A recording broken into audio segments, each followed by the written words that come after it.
Hi everybody, Amy Yardley here with Navigate Your Healing, and I wanted to pop in today because it's the first day of April, and many people recognize April as being Autism Awareness Month, and April 2nd is actually World Autism Day. And it's really kind of interesting because in my community, and I say my community of parents with kids with autism, April is a really, really, really hard month. And most of us are just kind of like dreading it. We try to just keep our heads down. We don't want to talk about autism awareness because it's really kind of hard to figure out. It's like, why is this month so triggering for us? And so I really wanted to sit for a while, and I've, for the last couple of weeks, been sitting with myself about it. Like, what is it about the world having Autism Awareness Month that makes it so difficult for those of us who are experiencing it? And I think a lot of the reason for it is because a lot of times with the awareness activities, I'm in a parking lot, so if you can hear the car alarm going off, that's what's going on. I think a lot of us living this life, we don't find it to be anything worth celebrating. Because it's extremely difficult. And oftentimes many of the things that you see highlighted in a lot of pieces on the news and things like that are people who have higher functioning abilities and who definitely don't represent the entire spectrum of autism. And there are a lot of us who have kids who are moderately affected or who are significantly affected, whose lives are dramatically affected by this condition and this disorder and this disability. And it is disabling for them because they cannot operate independently and without supports. And so as parents, our families are extremely affected by it. And ultimately what happens is, what I want to do is to be able to provide you with an opportunity to share this with people in your lives who maybe don't understand the condition, so that we can give them some specific tools and strategies on how they can help you, how they can help in their community, effective help for families who are really struggling and really drowning with all the responsibilities and things that are going on. And so, the experience of people on the autism spectrum is very different. Everyone's experience of autism is different. Even though there are obviously some very specific things that are the same. And in that way, it means like difficulty in communicating, difficulty sometimes with maladaptive behaviors and all of that kind of stuff.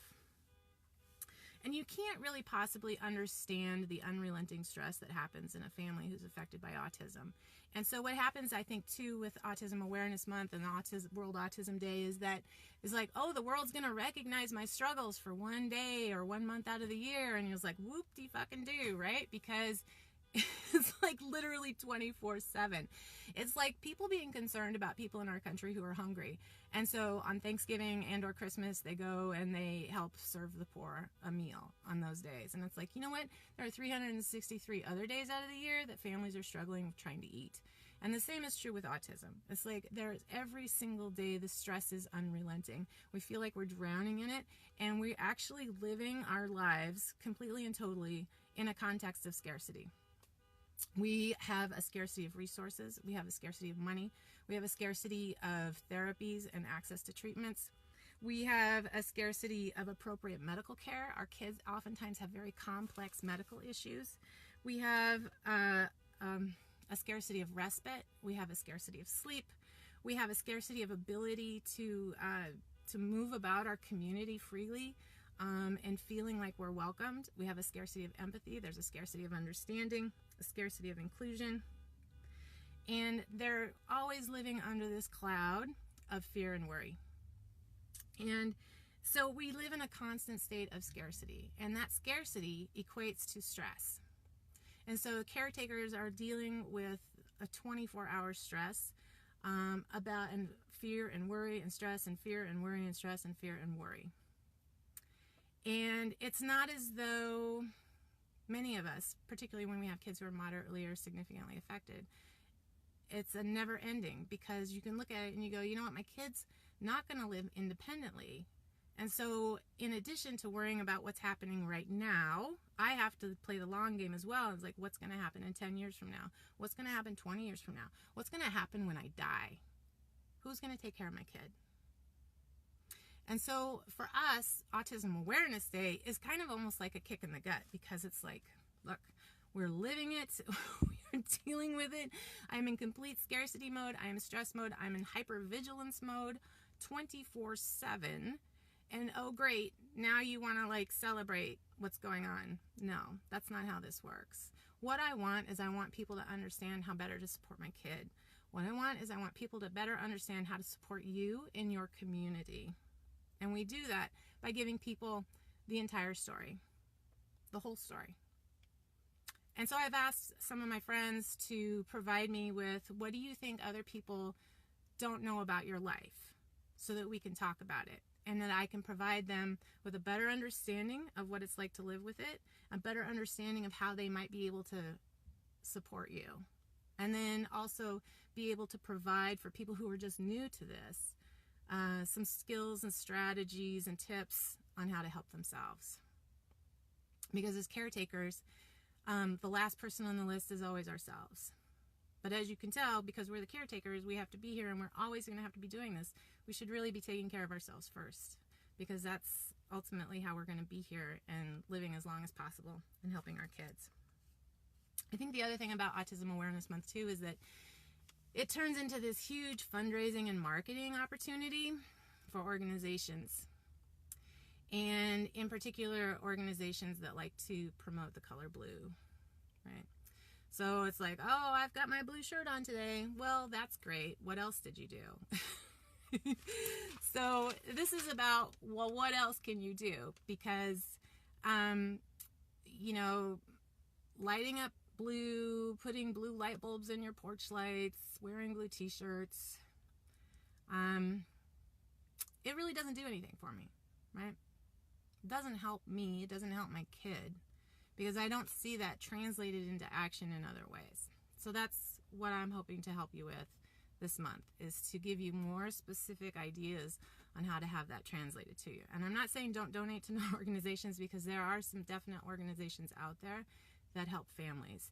And if you do want to talk with your dollars more than your actions, then look for organizations that provide a significant amount of financial assistance directly to families. Look to organizations who have a significantly lower percentage of their money going to administrative costs, right? So if you've got an organization who has just these huge administrative costs and they're giving very little to families, don't go there. Because again, it's like we are in unrelenting stress. We need organizations, we need supports that can help us in the everyday, ongoing struggle that is what it is. And I'm not saying our kids aren't great. Our kids are wonderful. Our kids are amazing. We do this for our kids. But we have to separate out, my kid has some serious struggles, and this struggle is lowering his expression of life. It's lowering the expression of life of my family. So I need things that can help me turn that tide. I need things that can help me enjoy my life. I need things that can help my son be able to be okay in his community. So the main thing today is that we live in a constant scarcity, state of scarcity, a context of scarcity. And so if you know somebody who's affected by autism, you could do something as simple as like, hey, I am on my way to get a coffee. Can I bring you a coffee? You know, because these simple things are not things that the families can do. Hey, I've got some extra time. Can I come and help you? You know, can I do some yard work for you? Can I do some laundry for you? I'm at the store, I'm at the health food store. Is there anything I can pick up for you and bring to you? Can I come sit with you? Even those simple things can be so profound. So, share this with your friends, share this with your family, let them know. Part of what we have to do as well is we have to let people know what it is we need, because they're overwhelmed as well. They just don't know what to do. They don't know what to say. They don't know how to say the right thing. They don't want to say the wrong thing. They don't want to do the wrong thing. So we have a responsibility in this as well, as terms of helping people understand specifically what I need. And don't think, though, that that's going to be all, unicorns and glitter, because sometimes you tell people exactly what you need and they still don't follow through with it. That's, those underlying layers of what this entire life is like. So, if you're new to this, we are here to help you. We, meaning Navigate Your Healing. We, meaning this larger community of moms who have been doing this for a long time. We're here to help you. And, you have to reach out. You have to join our communities, and you have to be willing to trust us in the things that we tell you. It's a struggle, because in the beginning, all you're trying to do is get your bearings. And then after a few years, you're trying to reconcile what you expected your life to be versus what your life is. And then just when you seem to get your stuff together, puberty hits and you kind of start it all over again. And then just after a while, after puberty hits, you seem to okay, well, I got this all together. Then your child ages out of children's services and goes into adult services. So it is just a never-ending, journey. And I kind of hate that word myself, but it is what it is, and we can't control it. And part of being able to survive it is learning how to float above the waves and the tide versus fighting it. And you can do that with grace, and you can do that with compassion for yourself and compassion for others, and just trying to live your best life in the moments that you have. So thanks for listening. I'm going to pop in hopefully for the next several days. My situation at home doesn't allow me lots of times to have quiet time like this to be able to talk. So if you notice in the background, I'm in my mom van, and so that's probably where I'll be when I come and talk to you. But we're going to talk about some specific things that families have to deal with. The things that you're probably not seeing on Sesame Street, right, with their puppet who has autism. The things that you're not seeing on news clips about the savants and people who have savant skills. We're going to be talking about challenges with sleep. We're going to be talking about challenges with behavior. We're going to be talking about challenges with complex comorbid conditions, medical conditions, and the things that families have to go through in order to just get their kids to be to a certain state of health. So thanks for joining me. I see some comments. I love you all too. And I hope, in spite of maybe the feelings that you're having right now about the day or this month, just breathe through it. And if you can, sit in it a bit and say, well, why am I feeling conflicted? Why is this bothering me? What is it about this that is making me feel very uncomfortable? And what can I do to change that for myself and change that for my family and change that for my community? So love you all, and I will talk with you later. Bye.